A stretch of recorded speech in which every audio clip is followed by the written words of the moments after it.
اتنے میں شامو لنگی اور بنیان پہنے باہر نکلا۔ اس کے ساتھ دو چھوکرے اور بھی تھے۔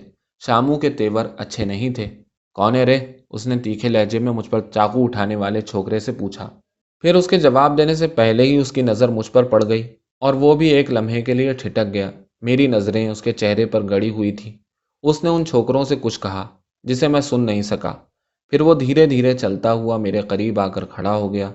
دوسرے چھوکرے چند قدم کے فاصلے سے مجھے نیم دائرے کی شکل میں گھیرے کھڑے ہو گئے۔ شراب پینے والے دوسرے گاہک بھی اب بہکی بہکی باتیں کرنے کے بجائے ہماری طرف دیکھنے لگے تھے۔ شاید وہ بھی سمجھ گئے تھے کہ اب یہاں کچھ ہونے والا ہے۔ میں اسی طرح بینچ پر بیٹھا شامو کی طرف دیکھ رہا تھا۔ شامو نے اپنی لنگی اوپر چڑھاتے ہوئے کڑے لہجے میں پوچھا، اب کیا ہے؟ مان اس کی اور میری نظریں ملی۔ اس کی نگاہوں سے چنگاریاں نکل رہی تھیں۔ میں نے نہایت پرسکون لہجے میں جواب دیا، پاؤ سیر موسمبی اور ایک سادہ سوڈا۔ شامو کے ہاتھ سے لنگی کے چھور چھوٹ گئے اور وہ حیرت سے میری طرف دیکھنے لگا۔ نیم دائرے کی شکل میں کھڑے اس کے چھوکرے بھی حیران نظروں سے ایک دوسرے کی طرف دیکھنے لگے۔ ان کے لیے میرا یہ رویہ شاید قطعی غیر متوقع تھا۔ وہ سب پتھر کی مورتیوں کی طرح بے حس و حرکت کھڑے میری طرف دیکھ رہے تھے۔ ان کی آنکھوں میں اس وقت ایک عجیب قسم کی پریشانی جھلک رہی تھی۔ چند ثانیوں کے لیے ہی کیوں نہ ہو، اس وقت وہ مجھے بہت بے بس نظر آئے اور ان کی اس بے بسی کو دیکھ کر مجھے اندر سے بڑی راحت کا احساس ہوا۔ چند سیکنڈ تک کوئی کچھ نہ بولا۔ میں نے اسی ٹھہرے ہوئے لہجے میں آگے کہا، اور ایک پلیٹ بھنی ہوئی کلیجی بھی دینا۔